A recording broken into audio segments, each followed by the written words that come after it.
It's the OK Football opposition preview, and it's the big one. It's the derby. It is Luton Town versus Watford. What's going to happen? I don't know, but it's going to be an interesting one. Luton are on a terrible run of form, both in terms of points and in terms of performance, unfortunately.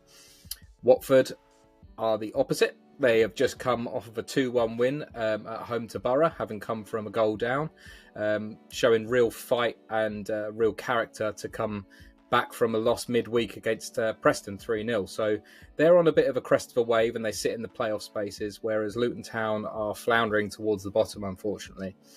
There's been a number of rumours over the course of the international break around the future of Rob Edwards. But the one thing that I want to make very, very clear is that we need to absolutely back the boys and back Rob Edwards this weekend, because nothing matters more to Luton and Watford fans than the derby match.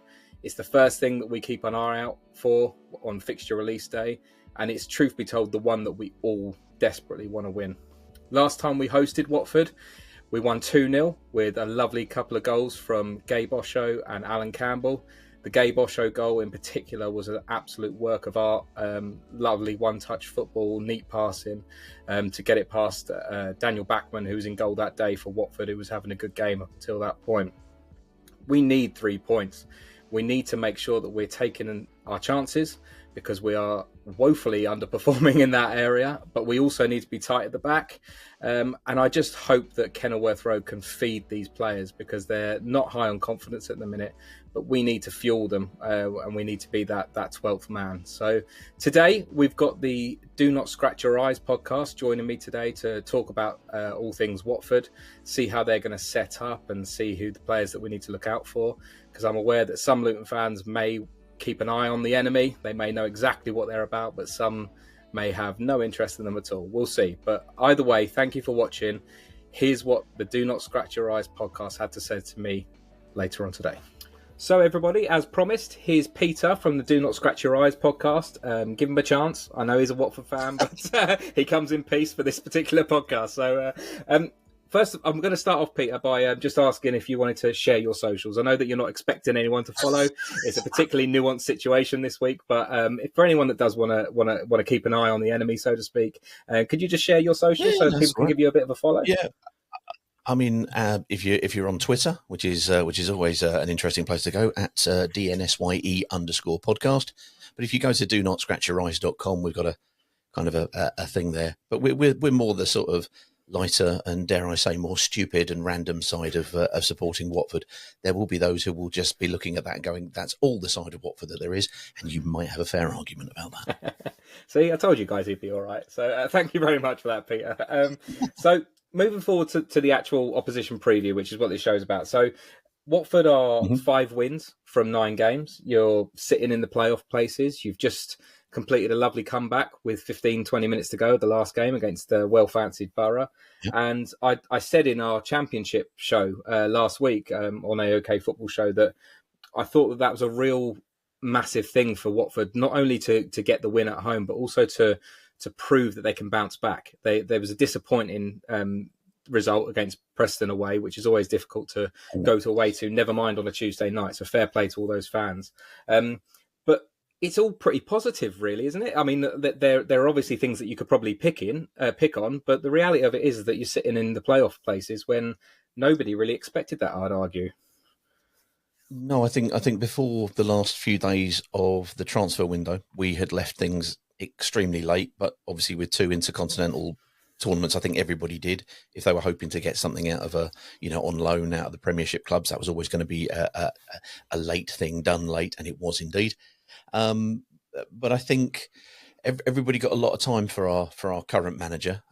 He says checking watch, making sure he's still in place. And Tom Cleverley played for us. He came on loan in 2009, and then he came back towards obviously the kind of the back end of his Premiership career, came to us, and obviously we were still up there for a couple of years, but then it kind of descended down into the Championship. But he is a well-loved servant, and he's great, and he's been there, and he's done well.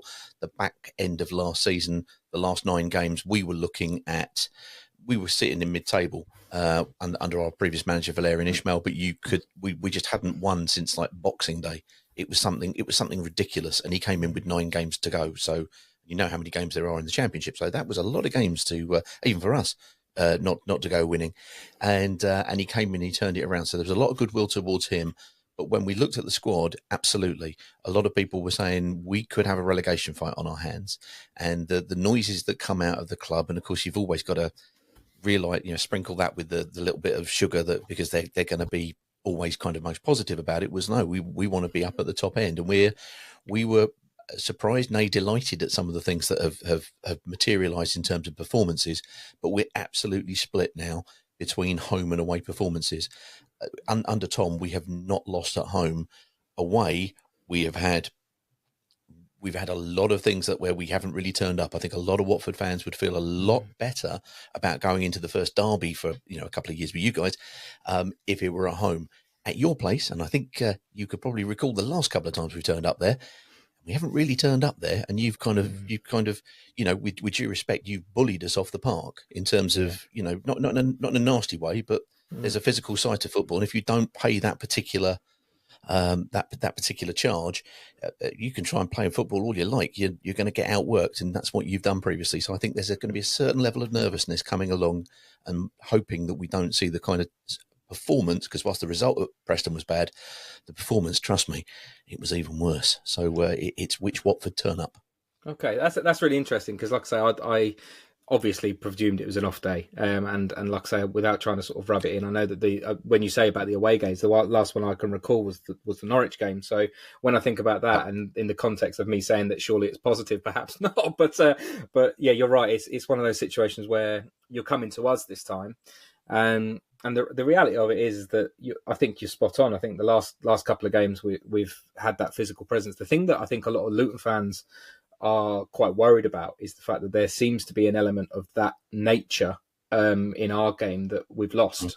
I think we've become a little bit soft, whereas in the Championship before, when we in our promotion year, we were, like you say, really hard to beat, absolutely up for any battle, and we just do feel a little bit soft at the minute. So I think that there's a lot of trepidation from Luton fans as to how things are going to play out. And I don't mean it in an insulting, derogatory fashion. It is the price of entry. It is absolutely the price of the ticket to get in on the door. Match them, and then you can let your football play. Play the way you want to. And both times you did that, and then played us off the park. So, obviously we got the better result earlier on in the last season, but when we've turned up at your place, and that's really what we're talking about, we need to turn up and be counted and not be bullied. And it's one of the things that's been really rammed at the team and the side, certainly this week going forward, is we don't mind losing, but you don't want to lose the way we lost to Norwich. You don't want to lose the way we lost to Preston, because we literally barely turned up. And if that Watford team turn up, Rob Edwards is turning your season around. Yeah, well, I personally hope that case plays, but in respect to Watford, obviously, how do you think that you're going to likely be setting up? Because like, what sort of formation is it that you tend to line up with? Because I've got a few players that I see that stand out in your squad and in your starting lineup, as I would expect it to be. But do you think it will be a case of safety first and making sure that you're not easily beaten for the first hour and then giving it a go? And what does that look like, Pete, in your opinion? Typically with Tom Cleverley, there is a certain safety first attitude, but not in the shape. It's more in terms of the selection of the personnel. Okay. So typically we are playing for want of a better phrase, a 3-4-2-1, if that makes sense at all. Yep. So you've got a single player up front, and if we've got a single particular weakness, if we could snaffle Adebayo away on Saturday, I'd have him running up for us, absolutely, because what we haven't got is somebody who can do that. And I appreciate he's been misfiring this season, but I remember seeing him turning up in a Walsall away kit that looked incredibly Watford-esque, and I thought, oh yeah, he looks really good. And then you went and got him. I've not forgiven you yet, obviously, but never mind. You got Tom Ince though, it's all right, Peter. Huh? You got Tom Ince though, it's all right. Yeah. Tom Ince isn't getting as much gameplay as he wants, but as he might like, but he's been an oddly effective squad player when he's come in, but he's not starting a lot. So we've got one player playing up front. We also had Jebison, who started at Norwich, and he was the lad who was at Sheffield United up until last season. He'd been out for a season with illness. He really hasn't got up and firing as yet. He got basically taken down to Bournemouth and then immediately shipped out to us on loan. But if he's got 45 minutes in his legs, then I've probably got about 30. And so you've got him and Bio. Bio is not, he will work hard for you. But in the last couple of games, that particular description has been missing as well. But he is the quintessential cow's arse and banjo merchant. He will, he's very compelling at hitting the stand. But then he'll suddenly score a worldie out of nothing, and you'll go, "Wow, he's brilliant." No, he's not. He's simply erratic. What we have then in behind the front player is basically two number 10s in that kind of 3-4-2-1, and our player of the season. One of the players of the season is a gentleman called Georgie Chakfatadze, which is why we've been calling him Dave for the best part of 2 years, because it's just a lot easier, a lot more economic and efficient. And he's been a lot of joy. He was a member of that Georgian team during the Euros who were just like, wow, these guys, exactly as we were talking about, work incredibly hard, but haven't half got a bit of quality, and he's done very well. Alongside him is a guy called Edo Kayembe, who's previously been playing as a sort of a number 6 on occasions, very predominantly left-footed, and he was more of a continuity player. We've played him a little bit further forward, and he's got goals in him, but he's also one of those players in an advanced position who will work back. And we really missed him against Norwich. Kenny McLean at Norwich, who's about 104. Basically just sat in front of the back four, picked up the ball and sprayed it like a quarterback. And we didn't have Kayembe, who would normally nullify that sort of thing, which is a shame. Our midfield, you're looking at a guy called Tom Deli-Bashiru, who was an ACL after we picked him up from Man City. He's now sort of fully recovered from that and is starting to be the player we want him to be. And he sits alongside Musa Sissoko, who we had in our last Premiership, our last Premier League side. And some people say he was the best player in a bad side, but that, as my favourite phrase is, yes, but he was like the best looking man in the Burns unit that year, because anything was absolutely awful. So, but he's come back and he's doing well in the Championship, because he's 35, something like that, but he's doing well. The moment we started playing him Saturday, Wednesday, Saturday, fell away. Right. So we have to manage his minutes. That's really important. But he's a big, imposing character. He's got some quality. He's got some leadership around the place. And then our wing backs are the contention. So whether or not we'll play Festi Ebeselli, who is one of our loanees from our sister club, Udinese. Again, lots of pitchforks and boos about that from us or from you or from everybody. But he's a good young player that we hoped that when they took him from Derby, because he was one of Wayne Rooney's lot when he couldn't make any signings, we thought, wow, he looks really good. Hopefully he's going to come to us. Well, it's taken 2 years, but he's finally come. He's up against a lad called Ryan Andrews, whose dad was Wayne Andrews, who played about 20, 30 games for us back in the 90s. So, you'll always, kind of give a player some time in there, but he took no time at all to really kind of look good going forward.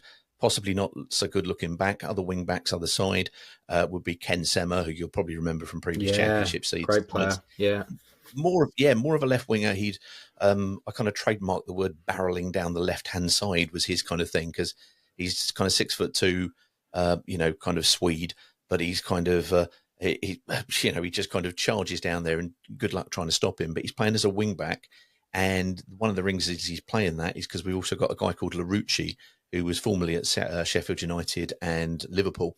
And he's a lot of fun going forward. Going backwards, blimey, no thank you. He's not one for the trenches. Our back three, you're looking at Angelo Ogbonna in the centre, who has stepped in from when we played Man City. It was his first game after joining, having not had a pre-season, was go and play Man City. That'll be fun for you. And he just looks class. He's got that. Yeah. He's one of those players who just seems to have time in the most frantic of areas, and he's a calming influence on those around him. To the right of him, most likely, will be a guy called Matty Pollock, who we chatted to today, who is a lovely, lovely guy we signed from Grimsby about 4 years ago. And he came in and had a game. I think, first of all, he went out on loan to Cheltenham. He then played against Millwall. And he was like, Mr. Toblerone head.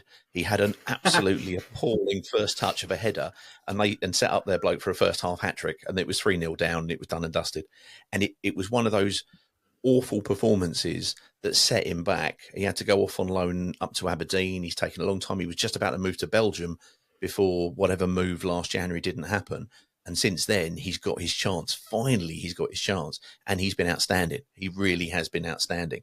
He looks like he reminds me a little bit of and a bit better, in my opinion, of your kind of Burke, your lad. Who's on the yeah.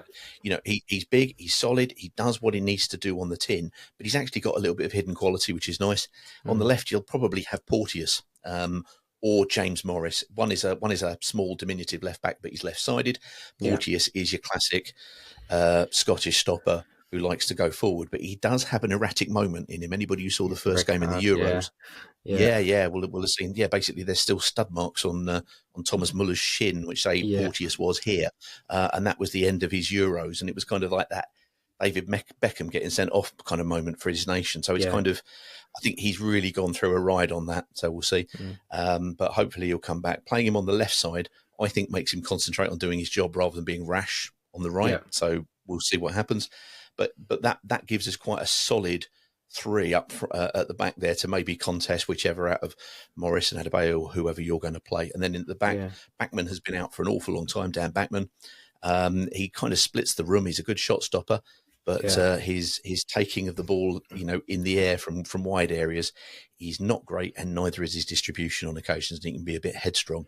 So he's had Jonathan Bond in for him, who was previously with us back in the old kind of, crikey, 2012, 2013 kind of time. And he's done a good job as a number two. So no problems with that. But we've got a lot of fun coming off the bench as well. Especially as a guy called Kwadwo Bar, my favourite of all my Kwadwos. He scored the sort of scissor kick, didn't he, at a couple of weeks? He scored the scissor kick type goal? He scored the scissor kick against Sunderland. He comes on and he's a sort of, what's the phrase? His name escapes me for a moment. The lad who was at Wolves, he's now at Fulham. He looks like he should be playing rugby for Fiji, but he's actually playing football. Traore. He's very much like Traore. Only he's got a little less. He's a little less muscular. He's a little bit more agile than that. And when we played Man City, he absolutely tore them a new one. They did not know what to do with him, and he had a goal disallowed for I saw basically that. There was never in a million years it should have been disallowed. Yeah. Let's be honest. It was Man City. If we'd have scored against them, that would have angered them, and it would have got all very FA Cup final on. So. Thank you for giving such a thorough feedback there, Peter, because I think it's one of those ones where sometimes I come onto these previews, and obviously I followed the Championship as best as I possibly can, and you put beautifully about the three players that I picked out, just as an FYI, and we don't need to go into it any further, but I picked out Czech Vertadze. There you go, Dave. Call him Dave. I picked out Kayembe because I just feel like he's added goals to his game, and he just seems like really solid. And Tom Delibashiru. I mean, I remember seeing Tom Delibashiru in the game that you played against Leeds last year. I think it was 2-2 at your place. Yep. And I just thought that the guy was class. I thought that he was thoroughly decent. Couldn't get the ball off of him. He spread it well. So I those are the three that I was really wary of moving forwards, and having that thorough feedback was really interesting actually to get it from your perspective as well. So thank you so much for that. Like I said, I just let you ramble on a little bit, but it was great. So thank you, thank you, Pete. For all those interested Luton fans who are really interested in what. That's great. So, is there any sort of like major injuries or anything like that you're missing out on at the moment, or are you expecting to pick from a full side? No, I think the main one that we have constantly is a guy called Jeremy Ngakia, who has ankles that are made of biscuits. Basically, he's the wing back, isn't he? Is that right? He's an old-fashioned fullback. Yeah. But I mean, everybody likes him. He's good and he's solid, but he's just ever so injury prone.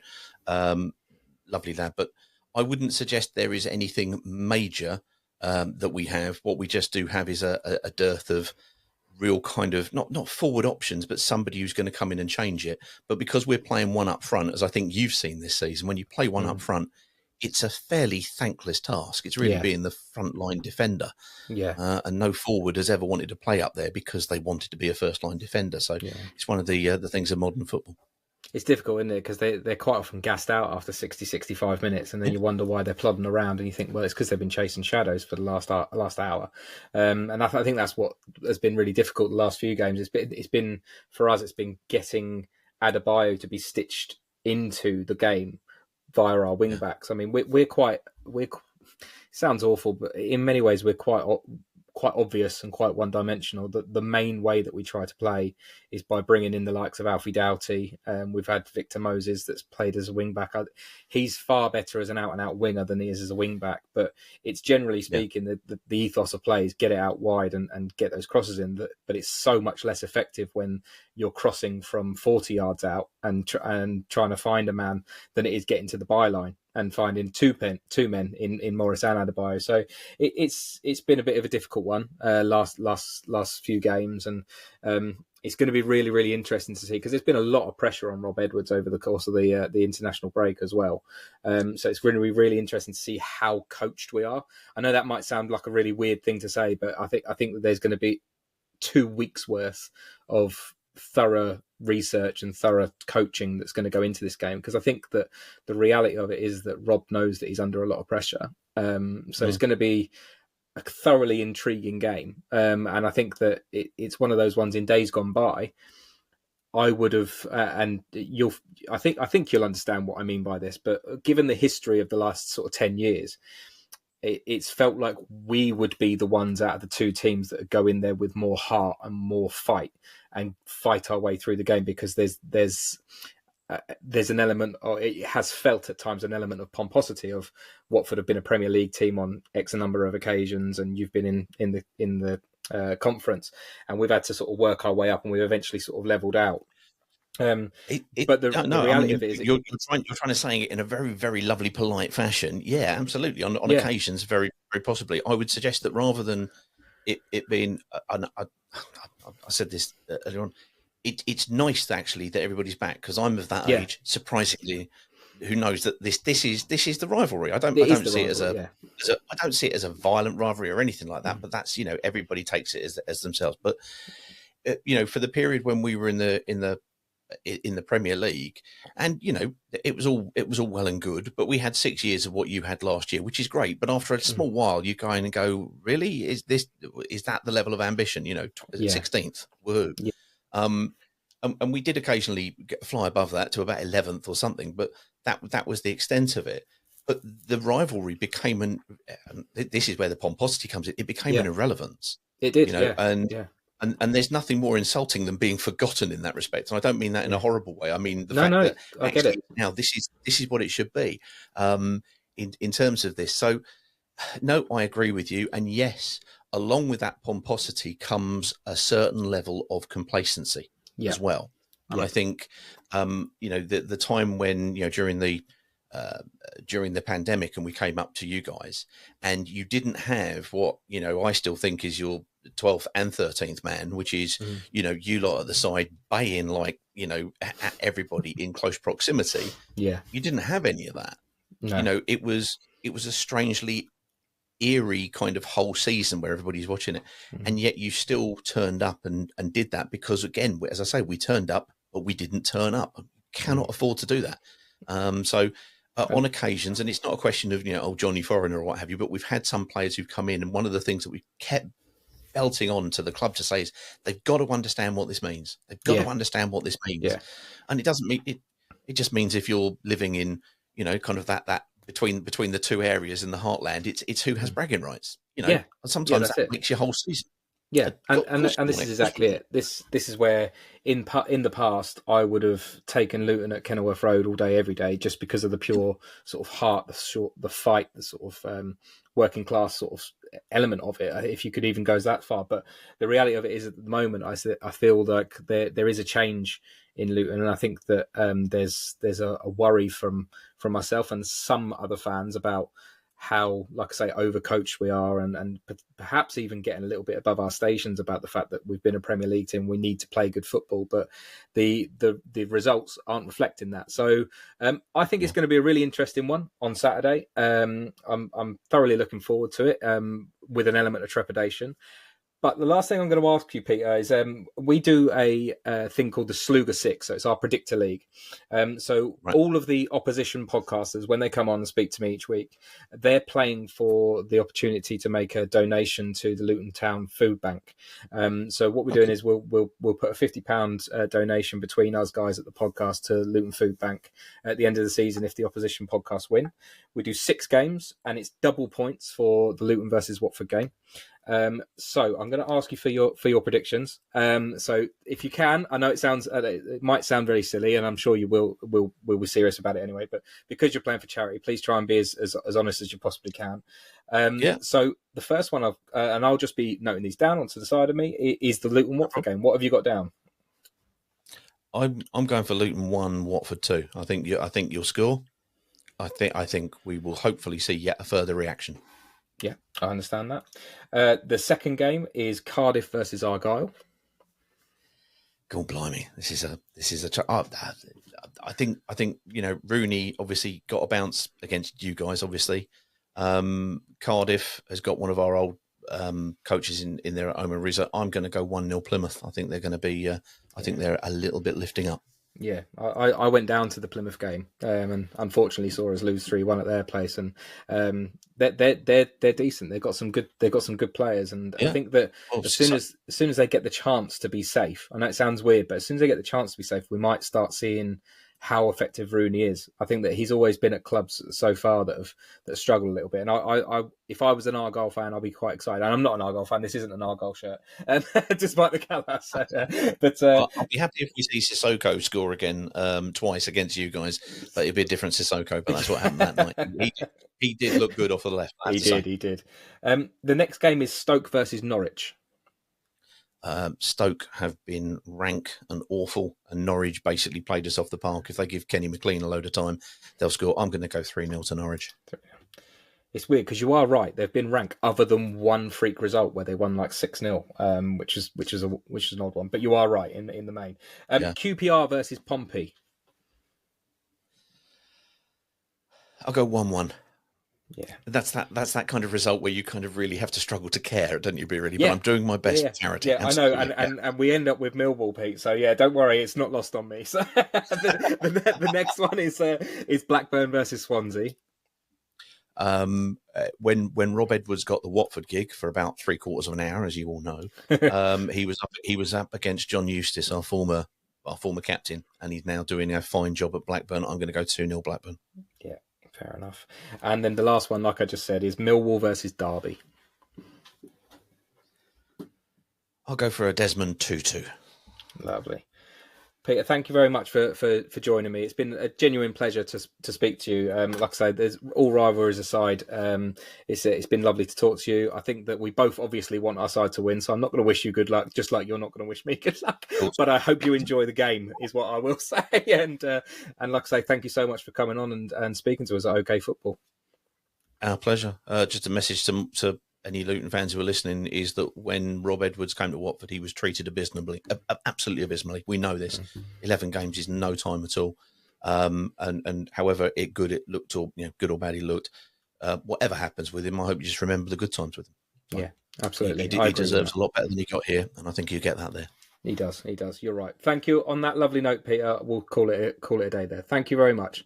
So, as there you have it, that was Peter from the Do Not Scratch Your Eyes podcast, giving us a thorough rundown of the Watford lineup and how they might look to set up against us on Saturday.